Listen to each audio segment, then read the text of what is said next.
মধ্যে রুহু ঢুকে, কেমন করে রুহুটা দেহ থেকে উড়াল দেয়। এই রুহুর ব্যাপারে তথ্য দিতে পারলে কালিমা পড়ে সবাই মুসলমান হয়ে যাব। বিশ্বনবী বলতে পারে না, কারণ বিশ্বনবী মন গড়া কোনো কথা বলেন না, আকাশ থেকে গ্রিন সিগন্যাল আসলে তবেই বলেন, ঠিক কিনা? বিশ্বনবী আল্লাহ তাআলার পক্ষ থেকে গ্রিন সিগন্যাল পাওয়ার জন্য উপরে তাকিয়ে রইলেন, আয়াত নাজিল হয়ে গেল।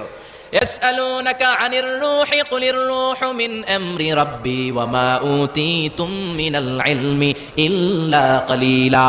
ও নবী, লোকেরা আপনারা জিজ্ঞেস করে রূহু কাকে বলে, আপনি বলে দেন রূহু হলো আল্লাহর পক্ষ থেকে স্পেশাল অর্ডার। আল্লাহর অর্ডারে এই রূহুটা দেহের মধ্যে ঢোকে, আবার আল্লাহর অর্ডারে রূহু বের হয়ে যায়। আল্লাহু আকবার। পৃথিবীর যত বিজ্ঞানীরা আছে সবাই মিলেও কি একটা রূহু বানাতে পারবে? আল্লাহ চ্যালেঞ্জ করে বললেন, ওমা উতীতুম মিনাল ইলমি ইল্লা কালিলা, তোমাদেরকে একেবারে যৎ সামান্য কিঞ্চিত জ্ঞান দিয়ে আমি তৈরি করেছি, তোমাদের এই